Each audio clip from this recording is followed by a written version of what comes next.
Hello and welcome to the Westeros.org coverage for episode 2 of season 6, which is called Home. I won't be spending too much time this time on discussing how I'll be doing this. I'll be keeping to about the same format, covering everything sort of story by story. And then towards the end, however, since people had asked about that, I will be looking at discussing it a little bit more in depth what we think about, or what I think rather, about various spoilerish development and how this might compare to how things will develop in the books. And speaking of feedback, thank you very much for all the comments that we got on the first video. Very happy to see that people are liking the format, even though it's just me sitting here talking all the time, and it's going to take a little bit more getting used to for me to get it down quite the way I want it, but I hope it will still be enjoyable. And as far as spoilers go, I think that this episode doesn't have a huge amount of really big spoilers for book readers. I mean, there are some life and death questions that end up being resolved, but I think a lot of them were things that you could anticipate would happen, possibly might even have happened off screen in the book, so I don't think they're huge shockers as such. And with that, let's prepare to go into the scene by scene cover, or story by story coverage rather.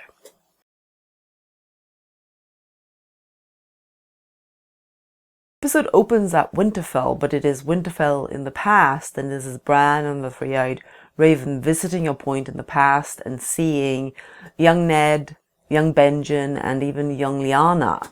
And this seems to be soon before that Ned's supposed to leave for the Eyrie, because they're talking about that in the scene. And we also see a younger talking version of Hodor, whose real name on the show apparently is Willis rather than Walder. Again, the show cannot have characters that are named the same or even something similar, so obviously they decided to go with a W but changed it to Willis. Whether he's supposed to be talking at this point in the books, or whether whatever happened to him had happened before, well, it's not something that we can really tell with the information we have in the books so far, so it's hard to judge what type of spoiler we're looking at here. We also see a young Roderick Castle already with the impressive sideburns to identify him by, and it's a nice enough scene, sort of opening up, looking at Bran's visions of the past, but mostly we're seeing a lot of unknown child actors, so it's nothing like it's gonna knock anyone out with awesome acting or anything like that, but there's nothing wrong with it. Then they go back to Bran in the present, and we see a little bit of his talking to Hodor about, the fact that Hodor could speak and had a different name, and he's talking to Meera as well, and Meera is being troubled by what she's actually supposed to be doing right now. She's just sitting there watching Bran have visions, and then Leaf tells her that Bran isn't going to be staying beneath the tree forever. I don't actually know that is, we've seen the trailers that suggest that Bran is going to be out and about. I kind of have a vague feeling that this might be something that they've done for the show, just because it's more interesting than having Bran stuck beneath a tree. I don't know that is actually how it'll be going in the books, but obviously that is, at this point, pure speculation on my part.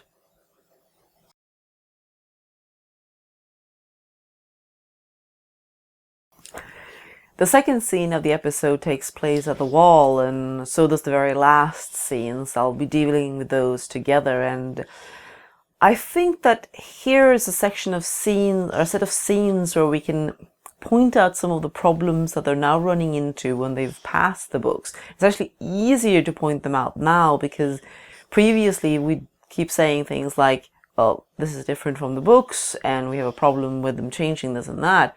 Now they're past the books, and what we're seeing is that there are a lot of plot holes and awkward plot constructions. So what do we have here? Well, it starts with the final confrontation between the men who've holed up in the room with Jon's body, and Thorne bringing his men there and saying, nah, you better come out now and, lay down your weapons and so on. That doesn't happen. They try to break in. At the same time, Wun and the wildlings break into the courtyard, and there isn't really much of a fight or anything like that. Wun smashes a guy into a wall, and that's it. The rest feel like, don't really want to fight a giant. It's a bit odd that everything goes so smoothly after that. Ed is allowed to just arrest Thorne, and none of the wildlings seem to decide that, well, maybe we should just be killing him and the guys who stabbed Jon instead. They do owe Jon a bit for letting them through and all that. But no, it plays out pretty smoothly from that perspective. But the real problem here, well, there's two problems. One is, why the interest in Jon's very dead body? To start with, if anyone thought that the body could be used as a symbol, why did Thorne just leave it there? And then when the guys hole up in a room with it, that they took the body in to check to see whether he was dead or not, have to make sure if he's dead or, just mostly dead, and he seems to have been dead, so okay. But then they stay in there and sort of just set themselves against Thorne, and Thorne for some reason feels it's very important to get them out of there and get everyone on the same side. And the role that Jon's body plays here, it's a little awkward. Precisely why the interest in it. The other big problem is Davos and the way he's sort of strongly and immediately sided with those who are anti-Thorne. I get that he doesn't like the idea of somebody coming in and murdering the Lord Commander that Stannis supported, but he takes such a central role in everything here. Obviously they want to use Liam Cunningham, and Liam Cunningham's acting continues to be very good, but I'm not sure that it's a smooth fit for his character, and it gets even worse with the final scene of the episode when Davos, and if you remember in the first episode, when he and the other guys are in the room with Jon's dead body, and Melisandre comes in and starts talking about how, I saw him in the flames, I saw him fighting at Winterfell, and Davos tells her, well, I don't know about the flames, but he's gone. Now, he goes to Melisandre and asks her, by the way, do you know of any magic that could resurrect him? Where does he get this from? We see in this scene, because Melisandre is the one who mentions, I once met a man who had been resurrected, that this is clearly not something she's mentioned to Stannis and Davos in the past. So he had no reason to know about Beric's resurrection. The only dead people who are walking around that he should know anything about is probably whites, which shouldn't really be giving him the idea that it's a great idea to resurrect Jon. The logic behind why he is the one who goes to her, well, it simply isn't there. It doesn't make sense for the character, it doesn't make sense for what has been happening before, and all of it seems to come down to the fact that they wanted Melisandre to have this crisis of faith, so she couldn't be the one to go to Davos and say, we need to try and do something about this, mostly dead guy or entirely dead guy, and make sure he isn't dead any longer. But no, it's Davos asking her to do it, and her being reluctant and thinking, this is impossible. But he persuades her. She goes over there and tries. There's a little bit of hair cutting, hair burning, lots of chanting over the body. Doesn't seem to do anything. Then everyone walks off, and eventually, there's this little nod to Ghost being involved in this by, Ghost lifts his head, and then we see Jon waking up. Not really a very impressive resurrection scene. I mean, it doesn't surprise me one bit. Both Elio and I have been saying ever since Jon died that he's dead, but he's going to get better. We've been absolutely convinced that's the case, as have many other book reader fans. But I don't think there's a lot of people who expect it to go that easily without a price being paid. Yes, maybe there will be something that will show up in the coming episodes. But for now, there's no sign of, a life paying for a life, or any of these things that we've learned to associate with this kind of magic and this kind of huge break against, the natural laws in Westeros. Jon simply wakes up, and whether it's actually anything to do with what Melisandre does or something else that happens is actually not clear, because she stopped her chanting and gone away when he finally does wake up. It bothers me that they spent so much time on, outside the reality of the episodes themselves, lying about, Jon, or rather saying Jon is dead, and even going so far as lying, saying he's not coming back. Pretty sure that is Jon coming back, and in a rather cheap and easy fashion with not really a lot of drama. So I did find that rather disappointing, and not really living up to what I think it will be like in the books when we get to that point.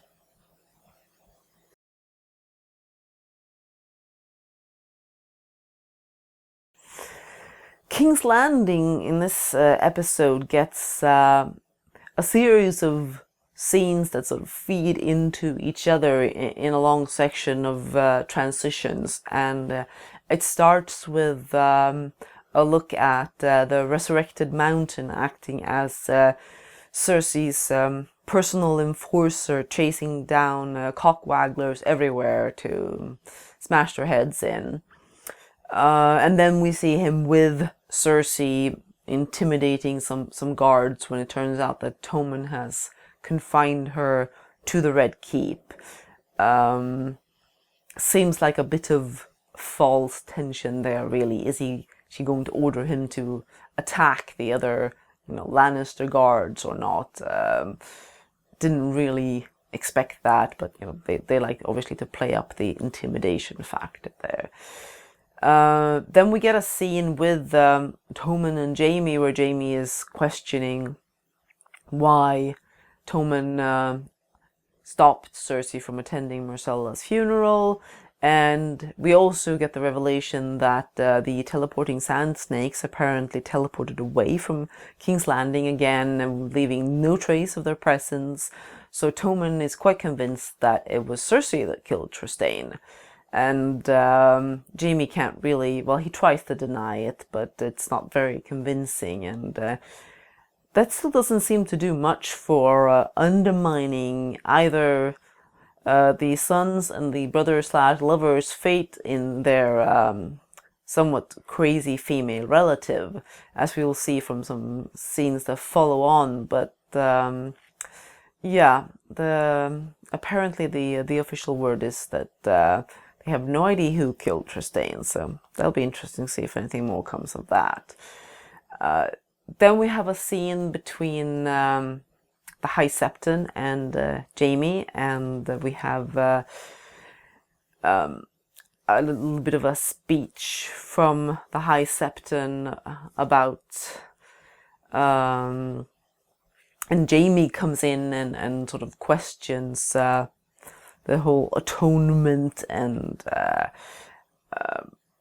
we get kind of a glimpse, I'd say, of a book Jaime, and even show Jaime from an earlier stage. On the other hand, I'm not quite sure what stage Jaime is supposed to be in at this point, but it sounded at least fairly Jaime-ish, the lines, when he's questioning the High Sparrow about this. Okay, so if Cersei needed to atone for crimes, what sort of atoning would I be expected to do for my crimes? And he rattles off what they might be, and it gets a bit tense between the two, and it seems like Jaime might possibly consider just getting rid of the High Sparrow then and there, and that's when he goes into talking about having the fake militant around him, and basically saying that, yeah, you might kill a few of us, but there's lots of us, and we're poor, we're nameless, and yet together we can overthrow an empire. It's good that there aren't any empires in Westeros, really, so I guess nobody in Westeros should be particularly concerned about that. It's a bit of an odd choice of words, really. The most troubling scene of this section, though, is the final one, where we have Tommen and Cersei together, and it's a very sweet heart that they're having about why Tommen wasn't letting her come to the funeral and how he's feeling failed about not stopping the fate from arresting her. And he finishes off by saying that, he should have pulled down the scepter with the High Septon's head and been strong like Cersei raised him to be. Yeah, Cersei's idea of strong is perhaps not something you should be emulating Tommen, but apparently he's planning to, because he's asking her, will you please help me to be strong, which a teary-eyed Cersei promises to always do, and that's not really a good idea if you want to be a, sane and reasonable king. Not that Tommen sounds like he's going to shape up to be Joffrey Mark II anytime soon, but the fact that he has absolutely no insight into... Well, he knows that Cersei was capable of killing Trystane, and still he thinks that her idea of being strong is a good one, so yeah, don't really give much for his sensibility any longer.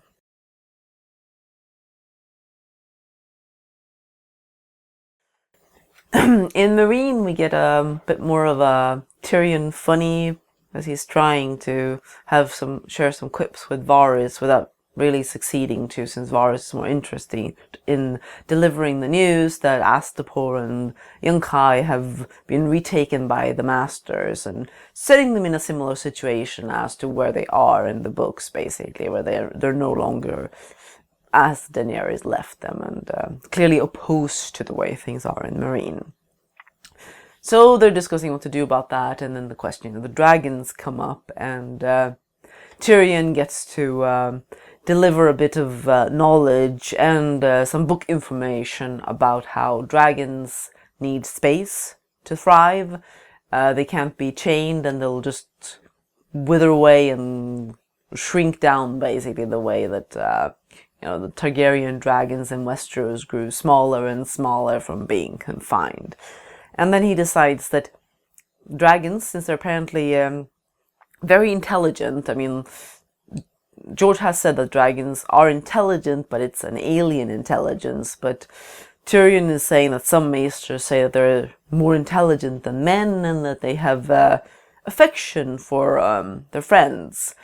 I think that might be going a little far, but that's the idea he goes with as he goes down to the pit where they're being kept to befriend Rhaegal and Viserion.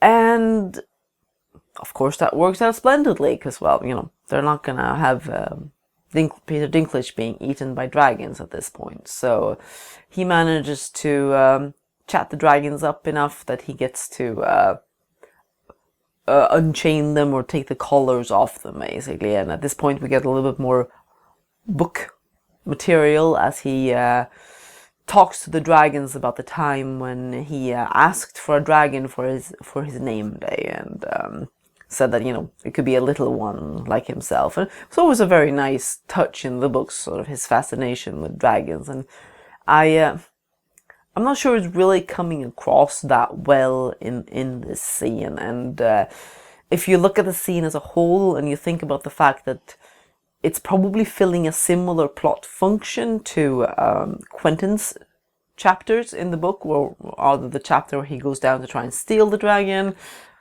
gets crisped, and the dragons get loose. Now, the dragons aren't loose yet, but they are loose in the catacombs, basically, and that really shouldn't be holding them for very long, because they can scorch stone pretty well and scratch through it and all that. So this may be setting up that they're eventually going to get out.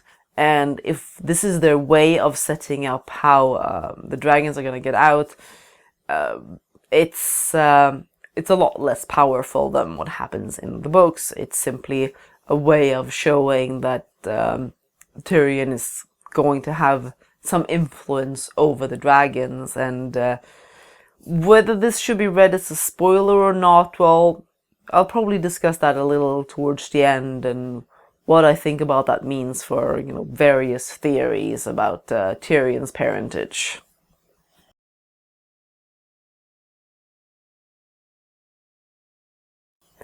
In Bravos, we get to see Arya being beaten up by the waif again, and until Jaqen shows up and asks her, well, basically keeps trying to tell her or say her name, and she refuses, and eventually he takes her back to the House of Black and White. And this feels like they really could have made one scene out of the scene that we saw in the previous episode. In this one, there's really no need to revisit the same bit of being trained while blind and not having much success at it.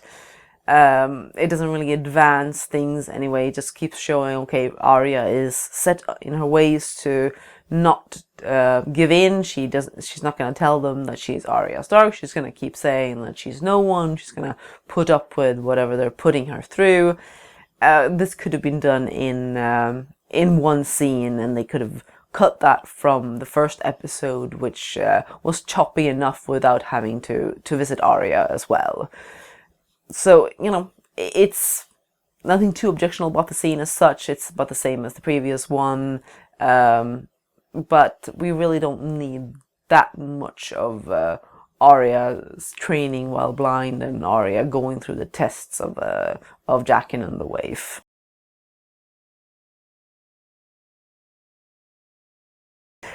In Winterfell, we have a new arrival as the new Lord Karstark appears and tells Ramsay and Roose that he came across the bodies of Ramsay's best hunters, or rather that's Roose filling it in. And Roose also tries to be funny as when Ramsay points out that, they must have had help killing them, and I didn't think Lady Sansa did it herself. And this scene is then interrupted as the Maester arrives to tell Roose that Walda has given birth to a son. There's a bit of a exchange of looks between Roose and Ramsay before Ramsay goes up to embrace Roose.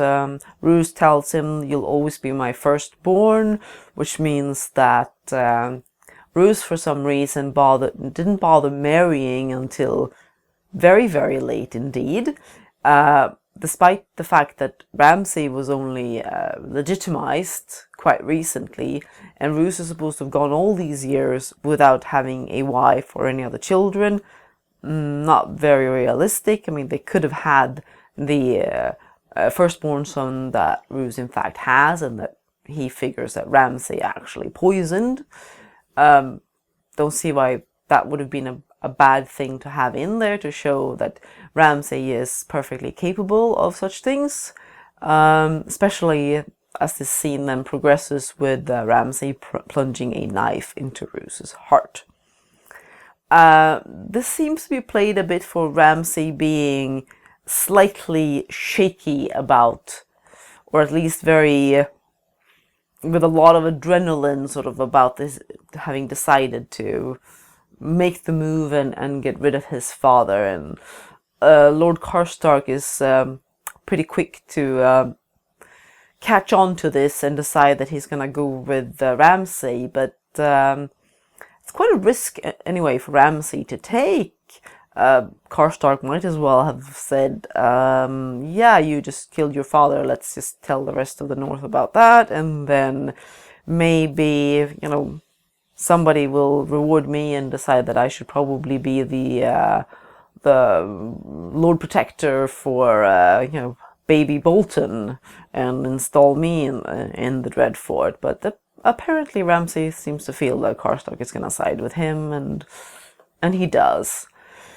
And then he goes and deals with Walda and baby Bolton by feeding them to his dogs, and I think he'll have to start being a bit careful about how much he's actually feeding those dogs, or they're gonna get a bit chunky from all the people that he keeps throwing at them all the time. It's another of those scenes that show that they really love the Ramsay show, and they like to make a lot of it. In terms of spoilers, I'll get to this one towards the end as well, but it's nothing that surprised us. I mean, I've for a long while felt that by the time the pink letter is written and sent to the wall, I think it's very likely that Roose may in fact be dead and that Ramsay is responsible for it. But I suspect rather different circumstances again than what we see here.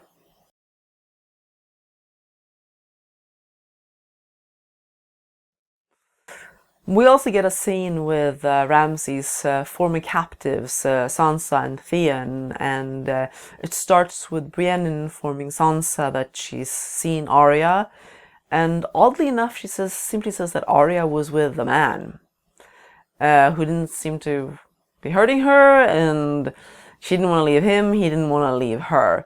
But why is she not saying that Arya was with the Hound? Podrick informed her that that was Sandor Clegane, the Hound, when they met up, and she knows nothing about any, oddities between Sansa and the Hound in the past. So why is she simply saying a man? It makes no sense. She has no reason to hide it. She has no reason not to mention it. They didn't really have to make much more of it, or they simply wanted to keep the scene very simple, but it doesn't make much sense. There's a bit of that problem with the Sansa Theon scene that concludes this section as well. Alfie Allen is one of those actors who always does a really good job. He's really capturing Theon at this stage as well. But the logic between Theon deciding that he is going back to the Iron Islands, it's a bit difficult to see what he's thinking there. Yes, he rules out the other possibilities, so he can't go with them to the wall. Well, first he says, John's gonna kill me, and Sansa's trying to tell him, well, I'm gonna tell him that, you didn't actually kill Bran and Rickon. And if you take the black, your crimes are forgiven. And okay, I don't want to be forgiven. I can't make up for what I've done to your family, so I'm just gonna head off. And what sort of reception he's expecting at the Iron Islands is really curious. So it doesn't really make sense. They want to get him there, so he has to make that decision. And there's unfortunately a lot of that going on at this stage. Characters that have to go to a particular point will simply find a reason to go there, even if that's not a very good reason.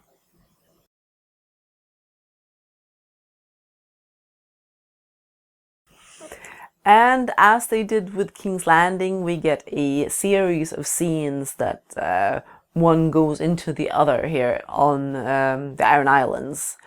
And we start off with a confrontation between Balon and not Asha, aka Yara, in which Balon, acknowledges the fact that he appears to have won the War of the Five Kings by default, since the other four are dead. And then he's berating Yara for going off and trying to rescue Theon and losing him men, and then they've lost the last stronghold on the mainland. She doesn't seem to see the point in any further fighting, but he wants to continue and marches off. Unfortunately, he marches out onto one of the very, very shaky rope bridges connecting various parts of Pike. Remember to remind me never ever to go to Pike, because I wouldn't get anywhere because I have a fear of heights, and that looked really terrifying. Especially if you're going to be running into your murderous brother on one of those rope bridges. And this is the introduction of Euron. It's all right, I guess. The staging is nice, it's very dramatic. Balon is well acted. Euron doesn't really come across that impressive. He ends up having to... They're using some of the lines that Euron uses in other circumstances to sort of make himself sound impressive, and there's not much point having them used on Balin, who presumably knows a fair bit about his brother. So the whole thing about how people pray when they see his sails, that sort of boasting doesn't really belong in this scene. There's also the oddity of the backstory that they decided to invent for why his crew of the Silence doesn't have any tongues, that he went mad during a storm and had to be tied to the mast and then needed their silence. I don't know, it doesn't really add up that well, but anyway, he decides to push Balin off the rope bridge, and that's that. And then we cut to Balin's funeral, and Asha at the end saying that, she'll find the ones who did it, and that she swears by the salt throne. What's wrong with the sea stone chair? Or the driftwood crown? No, I guess they decided that it needs to be called the throne because, we have an iron throne, and, well, the Ironborn can't have an iron throne because somebody already has that, so we'll give them a salt throne instead. Alright. Just, definitely an eye roll anyway. And the priest then tells her that, it's not yours to swear by. It's up to the Kingsmoot to decide who's going to be leading the Ironborn. Apparently they've also changed the fact that at this point in time, Kingsmoots are a thing of the past. The Kingsmoot in the books is something quite surprising. The Greyjoys have pretty much, it's been hereditary for quite some time, and the idea that this would suddenly not be the case, without any real argument for why, doesn't really make much sense, especially if you consider the fact that Theon has been referred to as not just Balin's heir, but the heir to the Iron Islands on a number of occasions, I believe.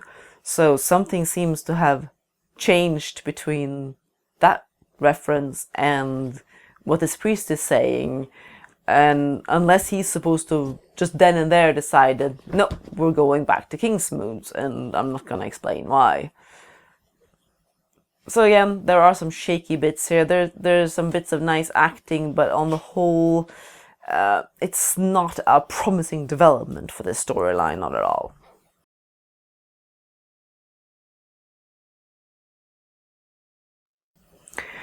So, overall rating for this episode, well, I think I landed on something like 7 eye rolls, so that is an improvement from the first episode, admittedly. And pacing and wise, this is, and structure-wise, this is a better episode than the first episode, certainly. There's less jumping around to various locations and just sort of feeling like now we have to catch up with this and that. But the plot is really starting to show some awkward plot construction.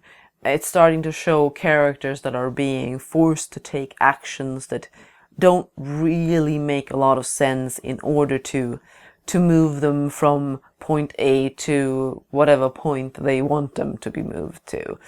And I can only imagine that will compound as the season progresses and people are being shuffled into various positions, sometimes with quite a lot of prodding and pushing, it seems. So that is troubling, and I think it shows, which isn't a surprise to me, that their stitching together of plot lines, especially now that they don't have the books to guide them, is going to be quite awkward in some places, especially as it feels that they are moving along fairly quickly, trying to move people into position very quickly, and I think it's going to be a lot of hand waving of why things are happening the way they're happening. But we'll see how it goes. I didn't have high hopes for the season when I started it, and that hasn't really changed with these 2 episodes. As far as spoilers go and what I think it means for how these things are going to develop in the books, there were a couple of characters that I thought it was worth touching on further. The first one being Bran and his visions. Is he going to be staying under the tree, or as they show in the show, is he going to be moving out and having a bit more of a action-packed adventure? Maybe it's just that I'm very attached to the sort of pet theory that Elio and I have had about what Bran's future is going to look like, but it seems like it would fit George's storytelling much better if he is going to be confined to seeing things but not really being able to take part in them directly. But George is good at surprising people, so maybe something will happen that we didn't expect. Then we have Jon's resurrection, and I've already said that it's not a surprise that he's being resurrected.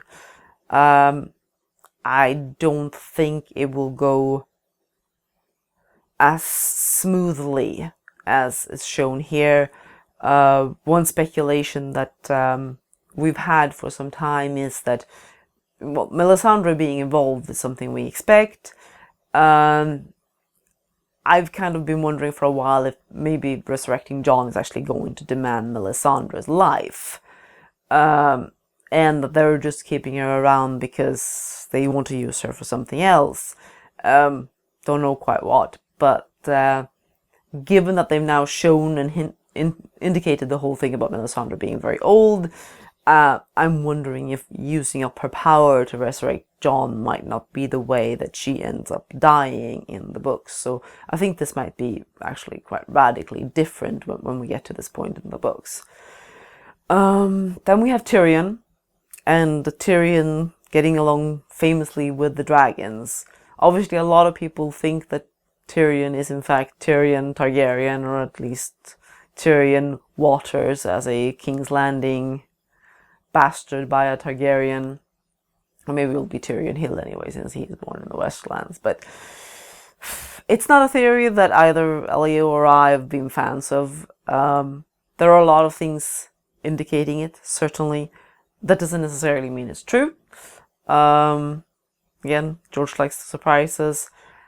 I do think that we are going to see Tyrion having some way of dealing with the dragons in the books. The fact that he has a lot of knowledge about the dragons is not just going to be pointless knowledge, but maybe, he could get a hold of Euron's horn, for example, or have some other way of getting a dragon to obey him, and then he being able, or maybe he's going to advise Daenerys on her dragons once she's back, and advise her on how to train them and how to treat them, because there's certainly a lot of gaps in her knowledge, and he could serve an excellent point there.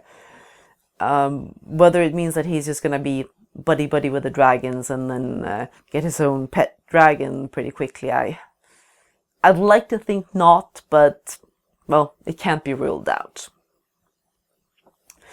Finally, Roose's death. I think I already mentioned that I do think that Roose is not long for this world in the books either. I think it's very possible that he may already be dead, and I do think that when he does die, it seems very likely that Ramsay is going to be responsible in some way or another.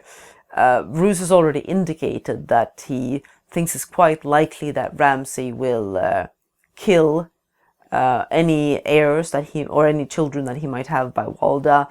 He thinks he killed his heir initially. He basically figures that that's fine. He doesn't want to have a child heir to the house when he dies. And I think it's he's expecting that as long as he's fairly strong and capable, Ramsay isn't gonna make the move, but it's a little bit of a, you know, lion pride thing that as soon as he shows any weakness, Ramsay is gonna move in and take over. And, you know, in the books, maybe something has happened in Winterfell to put it in a situation where Ramsay decided that it was better for Roose to be dead and him to be in charge. So I hope that's a little bit of what people were thinking about when they said they wanted us, or me, to discuss the potential of these things, what they're spoiling for the books, or how these things might play out in the books.